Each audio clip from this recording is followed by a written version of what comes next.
어느 날 한 소년이 나비의 번데기를 발견했습니다.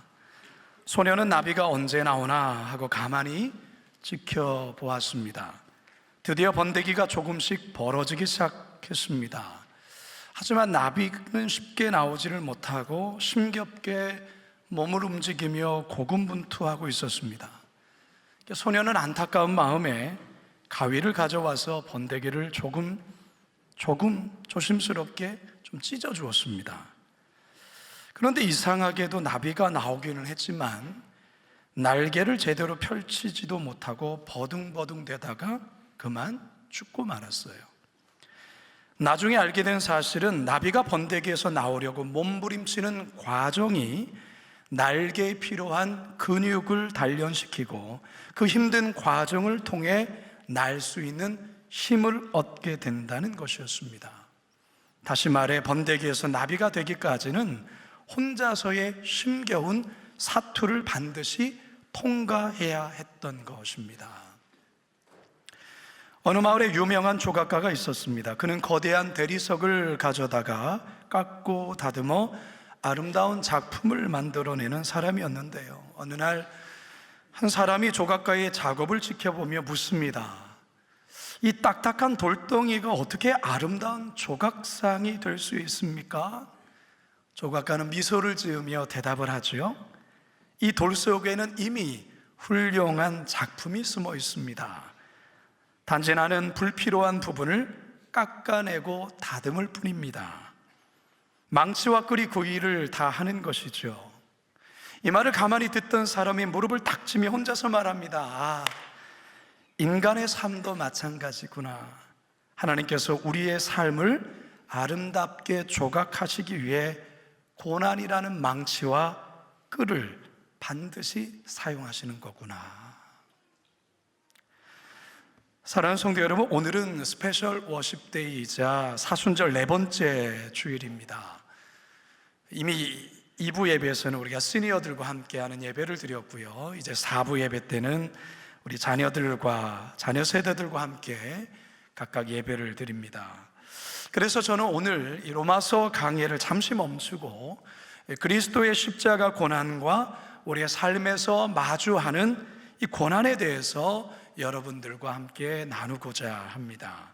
바라기는 오늘 말씀을 통해서 인생 중에 찾아오는 여러 가지 환난, 고난을 어떻게 감당하며 이겨나갈 수 있는지 다 같이 은혜 받고 도전받게 되기를 주님의 이름으로 축원합니다. 첫 번째 따라할까요? 인생 중에 다양한 고난을 만날 수 있습니다. 인생 중에 다양한 고난을 만날 수 있습니다. 오늘 우리가 대하는 성경은 베드로전서입니다. 이 베드로전서가 쓰였던 당시의 교회의 상황은 대단히 좋지 않았습니다. 로마 제국 아래 기독교인들은 극심한 박해와 차별을 겪어야 했습니다. 이 같은 박해로 인해서 어떤 이들은 순교를 당하기도 했고 또 어떤 이들은 배교를 하기도 했습니다. 미래를 알 수 없는 교회적 상황에서 성도들은 걱정을 하며 두려움에 떨고 불안해했지요. 사도 베드로는 이러한 고난에 직면한 성도들을 격려하며 용기를 북돋아 주기 위해서 바로 이 베드로전서를 쓴 것입니다. 이 베드로전서를 소위 고난의 서신이라고 부르는데요, 베드로전서에서만 이 고난이라는 단어가 15번이 나옵니다. 그리고 시험, 시련 이런 등의 단어도 12번이나 나오죠. 헬러 단어 중에 이 파스코라는 단어가 고난을 겪다, 고난을 당하다라는 뜻의 헬러 단어입니다. 명사형인 파테마라는 단어는 주로 그리스도의 고난, 성도의 고난을 가리킬 때 쓰여지는 단어입니다. 오늘 본문에서 베드로는 성도들이 겪는 다양한 고난에 관해서 설명하기 시작하는데요, 첫 번째 고난은 이유를 알 수 없는 부당하게 받는 고난에 대한 것입니다. 자, 다 같이 19절 상반절입니다. 시작. 부당하게 고난을 받아도. 한 번 더요. 시작. 부당하게 고난을 받아도. 여러분, 고난이라는 게 즐거워할 사람이 어디 있겠어요? 고난은 즐거운 일이 아니죠. 고난 자체가 괴롭고 고통스러운 일입니다. 자, 그런데 여기에 이유를 알 수 없는 부당하게 여겨지는 고난이라고 할 때 이것은 더 힘들고 괴로운 고난에 속합니다. 이유를 알면 그래도 참고 견딜만 합니다. 예를 들어서 산모가 아이를 낳는 과정에서 겪게 되는 진통, 고난이라는 게 있습니다. 말로도 할 수 없는 고통이 동반되고 죽을 만큼의 고통스럽습니다. 하지만 이유를 알기에 그래도 감당할 수 있죠. 그러나 아무리 생각을 해봐도 고난의 이유를 알 수 없을 때, 부당하게 받는 고난으로 여겨질 때 그 고난은 견디기가 매우 어렵습니다. 성경의 인물 가운데 바로 욥이 당한 고난이 바로 이런 고난이었습니다. 그리고 요셉이 당한 고난 또한 이런 류의 고난이었어요. 어느 날 욥의 10 자녀들이 첫째 아들 집에 모여 즐겁게 식사를 하던 중에 갑자기 회오리 바람, 거센 바람이 불더니 지붕을 치고 지붕이 무너지면서 모두가 깔려 죽고 맙니다. 하루아침에 있게 된 일이었어요. 이어서 도적대들이 욥의 목장에 들이닥치더니 지키고 있던 종들을 칼로 다 죽이고 가축대 모두를 다 훔쳐가 버렸어요. 이것만이 아니에요. 욥의 몸에서 알 수 없는 피부병이, 질병이 발병합니다. 사랑했던 아내 욥을 향해서 하나님을 저주하고 죽으라는 말을 남기고 떠나버립니다. 여러분, 인생에 있어 이런 고난을 겪으면 어떻게 살 수 있겠습니까? 도무지 살 수가 없죠. 욥에게는 이 모든 게 이유를 알 수 없는 고난이었어요. 욥이 뭘 잘못해서 받는 고난이 아니지요. 성도 여러분, 우리들 삶에서도 이런 고난 있을 수 있어요. 이해되지 않는 고난, 마치 부당하게 여겨지는 고난, 그런 고난이 있을 수 있어요. 두 번째 고난은 선을 행하다 받는 고난이에요. 20절 하반절 함께 읽습니다. 시작. 선을 행함으로 고난을 받고. 이게 바로 예수님이 당한 십자가의 고난입니다. 예수님은 우리의 죄를 대속하시기 위해, 즉 선을 행하심으로 십자가에 매달려 죽는 바로 그런 고난을 받으셨어요.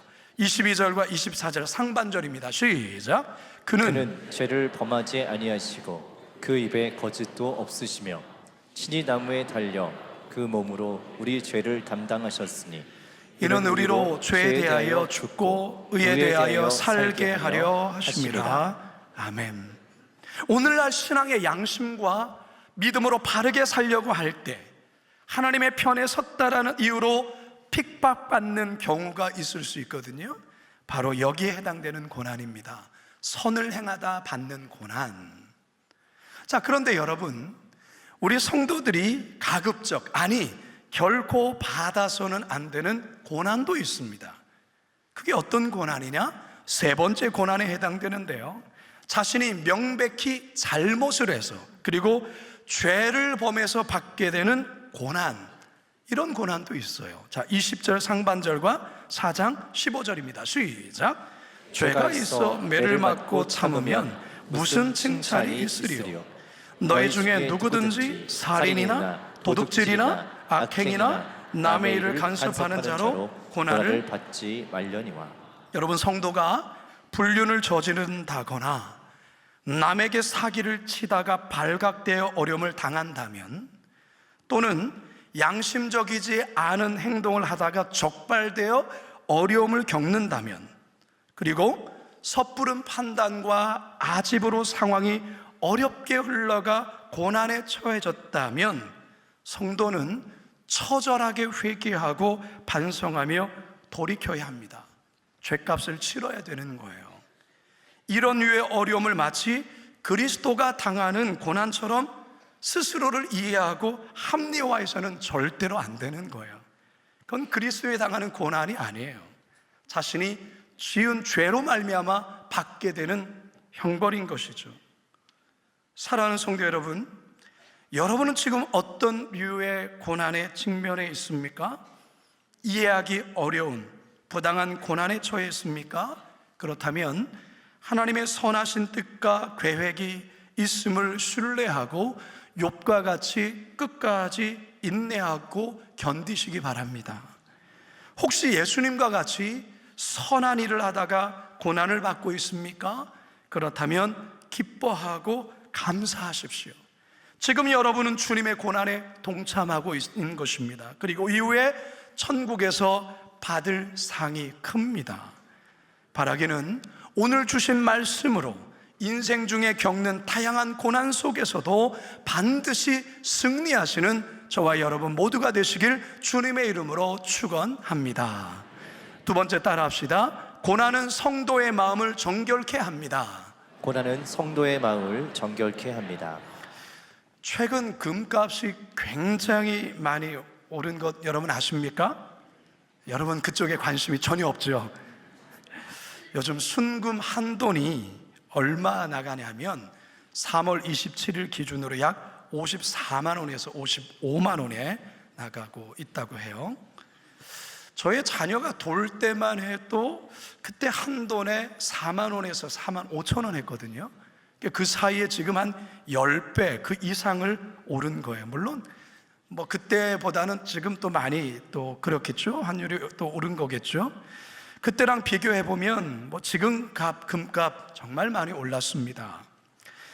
금의 순도를 나타내는 단위가 있습니다. K라고 표시하죠. 뭡니까?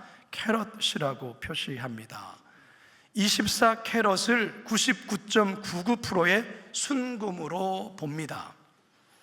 그런데 순금 75%에다가 다른 금속 25%가 포함되어 있으면 이것은 18캐럿입니다. 순금 58.5%에 다른 금속이 41.5% 포함되어 있으면 이것은 14캐럿입니다. 사실 겉으로 볼 때는 24캐럿이나 14캐럿이나 다 똑같은 금으로 보입니다. 하지만 정밀하게 보게 되어지면 다른 거죠. 여러분 어떤 게 더 비쌉니까? 24캐럿입니까? 14캐럿입니까? 예, 24캐럿이 비싸죠. 순수한 금만이 들어가 있기 때문에 비싼 거예요. 여러분 24캐럿의 순금이 되게 하려면 어떻게 해야 되는지 아십니까? 풀무에 이 금을 넣어서 그 안에 있는 불순물을 완전히 녹여내야, 수없이 풀무불에서의 그것을 달궈내야 순도 100%에 해당되는 순금이 나오는 거예요.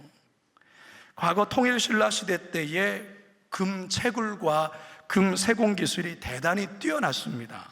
그 시절에 금으로 제작된 금관이나 장신구들이 고고학적으로 많이 발굴되었지 않았습니까? 경주의 촌마총 무덤에 발견된 금관이 순금 90% 이상의 금으로 만들어진 왕관이에요. 그러니까 이처럼 왕의 머리에 쓰는 금관은 풀무불에 수없이 들어가서 불순물이 완전히 제거된 순금만이 쓰여졌다는 거죠. 사실 그렇지 않겠습니까? 왕의 머리에 쓰는 금인데 핫금이 들어가면 되겠습니까? 순금이 많이 들어가 있는 거죠.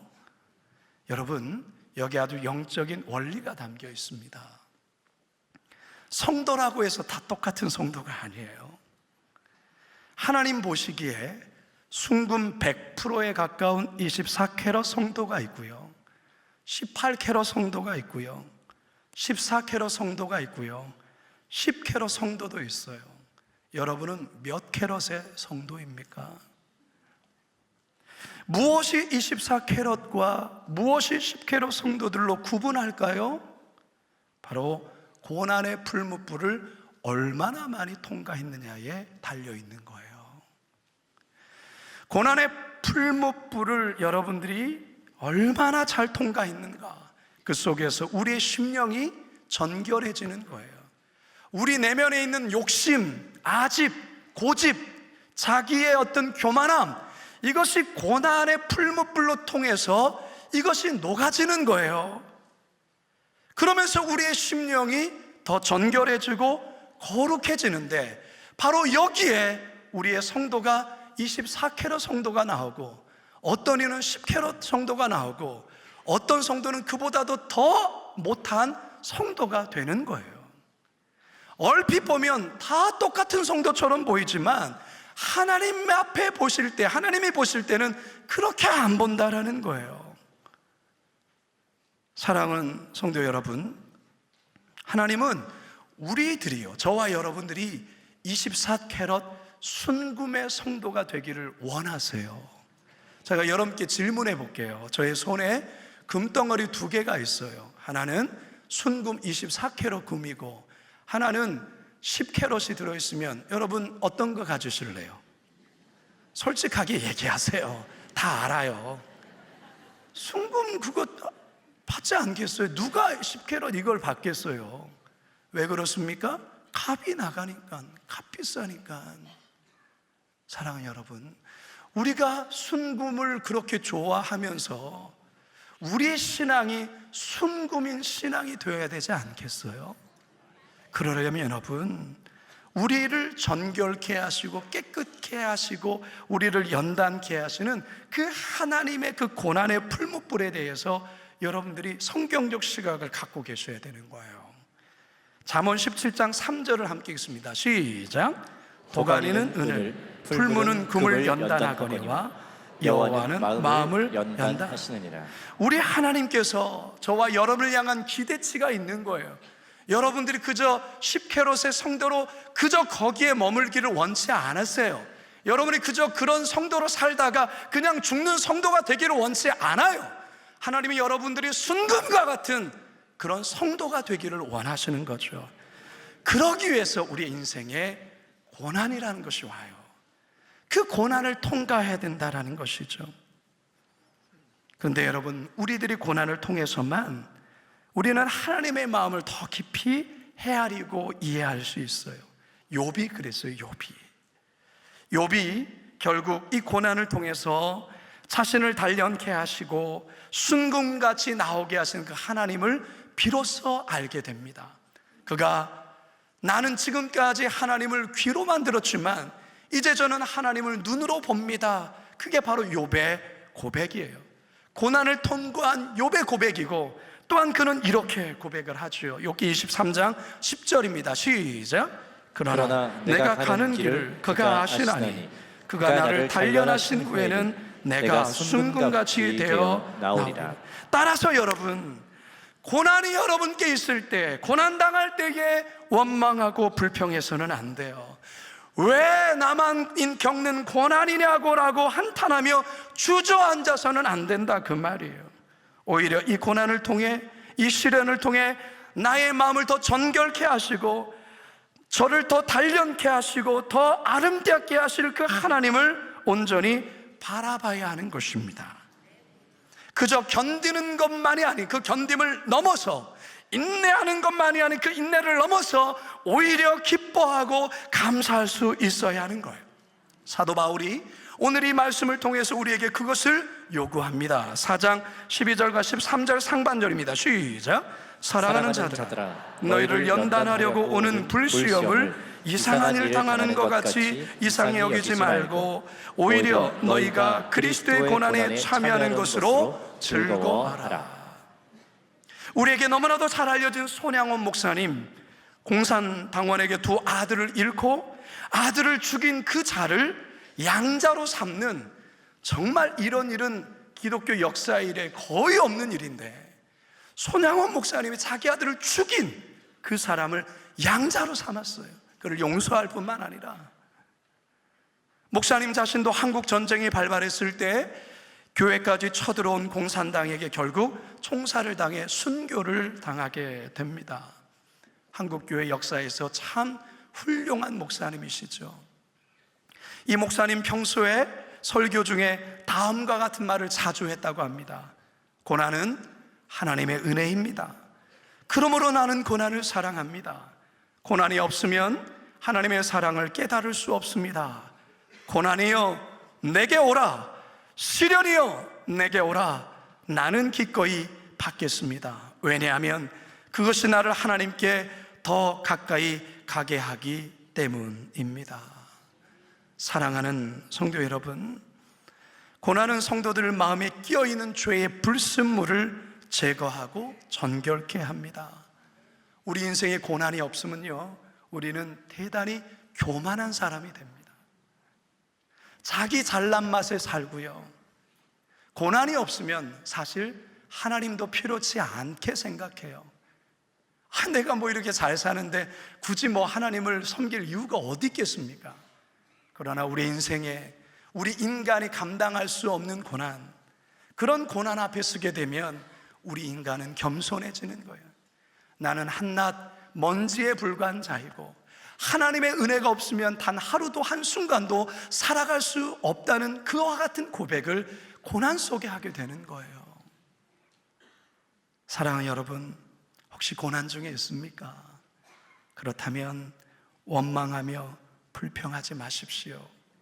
지금 하나님께서 여러분을 24캐럿의 순금 성도로 만들어가고 있는 중이에요. 왕이신 주님의 머리에 쓰여질 그 찬란한 왕관을 만드는 재료로 준비되고 있는 과정이에요. 바라기는 우리 모두 주님 앞에서 순금 24캐럿의 성도로 인정받게 되기를 주님의 이름으로 축원합니다.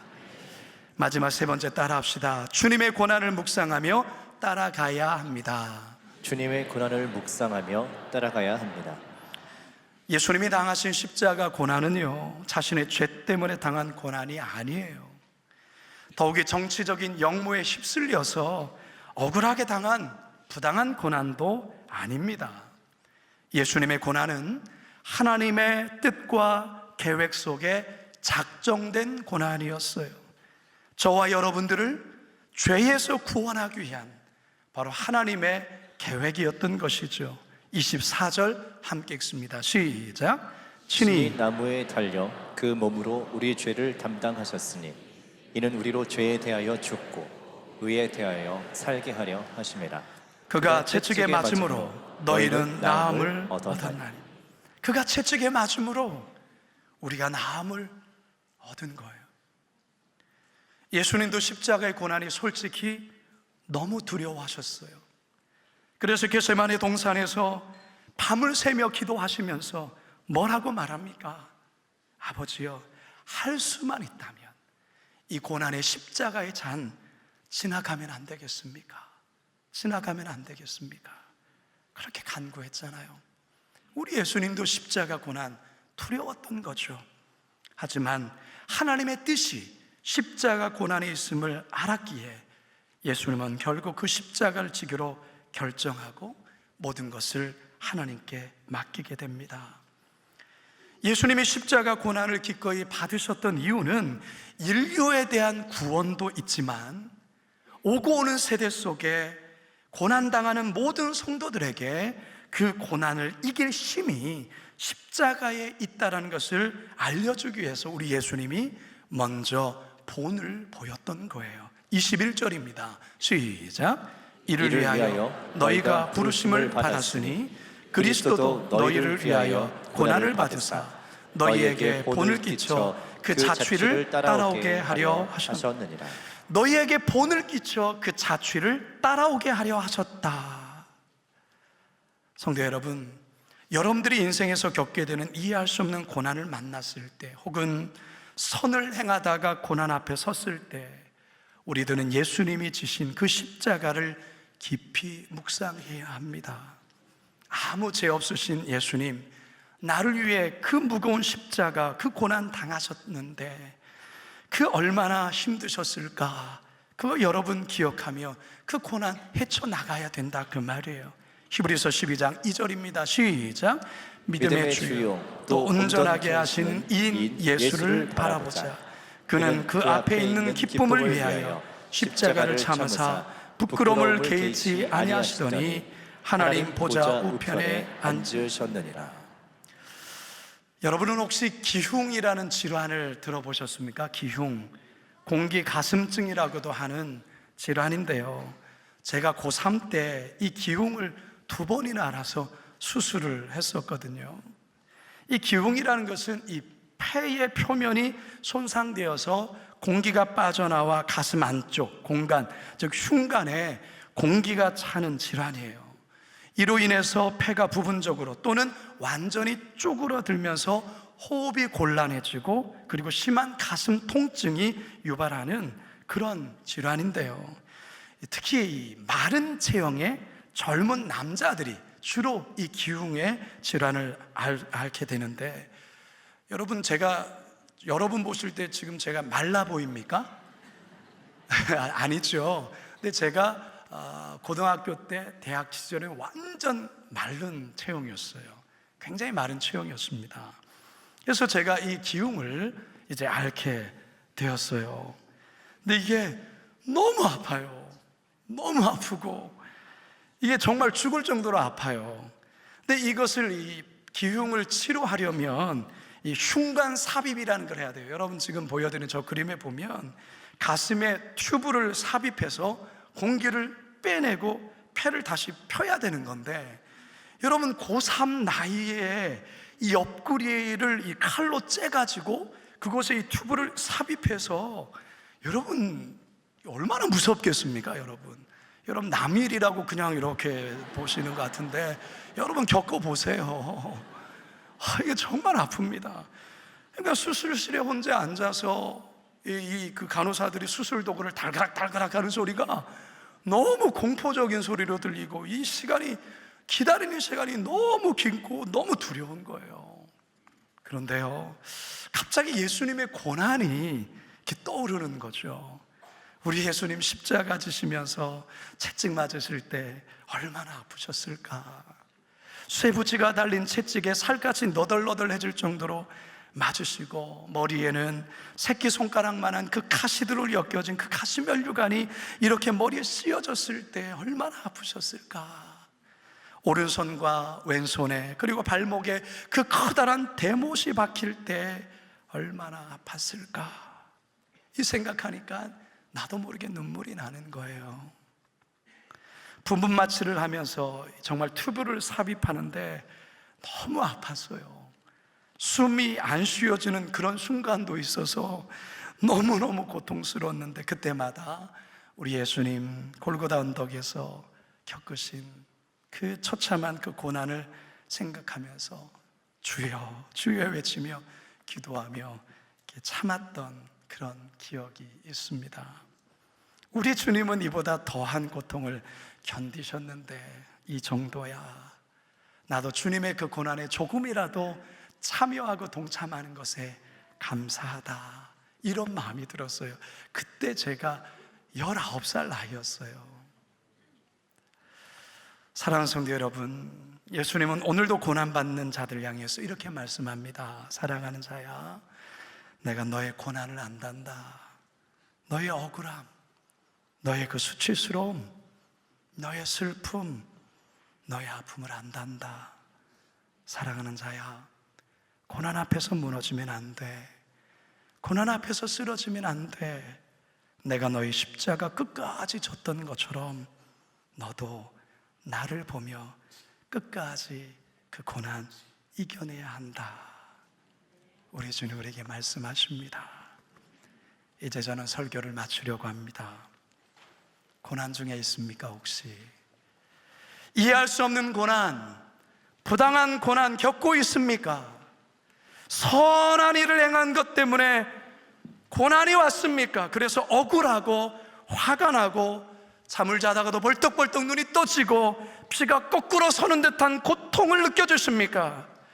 그래서 왜 나만 겪는 고난이냐는 탄식이 나오십니까?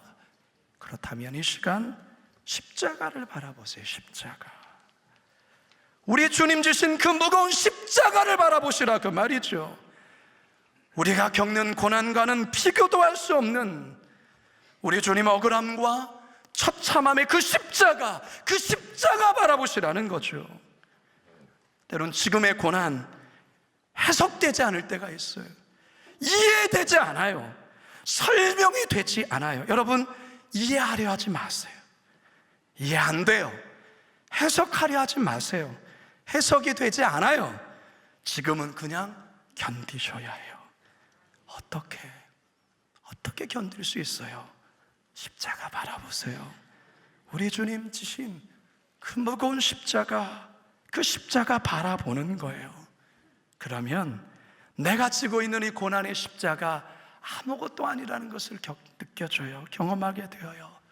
그리고 예수님의 그 십자가, 그 무게 조금 느낄 수 있어요. 그리고 이 고난 반드시 지납니다. 반드시 지나요. 우리 주님께서 고난에 멈춰 있지 않았죠. 우리 주님 부활의 영광을 맞은 것처럼 우리의 고난이 지나면 우리에게도 부활의 영광이 있어요. 우리는 그 고난의 과정을 통하여 또한 우리 주님은 우리의 마음을 정결케 하세요. 겸손하게 하세요. 가난하게 하세요. 순금과 같은 성도로 바꾸는 과정이에요. 바라기는 이 사순절 우리 주님 지신 그 십자가 고난 묵상함으로 우리의 삶에 놓여진 다양한 고난 넉넉히 이겨나가시기를 주님의 이름으로 축원합니다. 축원합니다. 축원합니다. 우리 함께 이 찬양으로 함께 주 앞에 고백하며 나가죠. 내게 허락하신 시련을 통해 나의 믿음 더욱 강하게 자라나고 험한 산과 골짜기 지나는 동안 주께 더 가까이 나를 이끄시네. 내가 겪는 시련이 어렵고 힘겨워도 내 주님보다 크지 않아요. 크지 않네.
살아계신 아버지 하나님, 고난 중에 있는 성도들이 있습니다.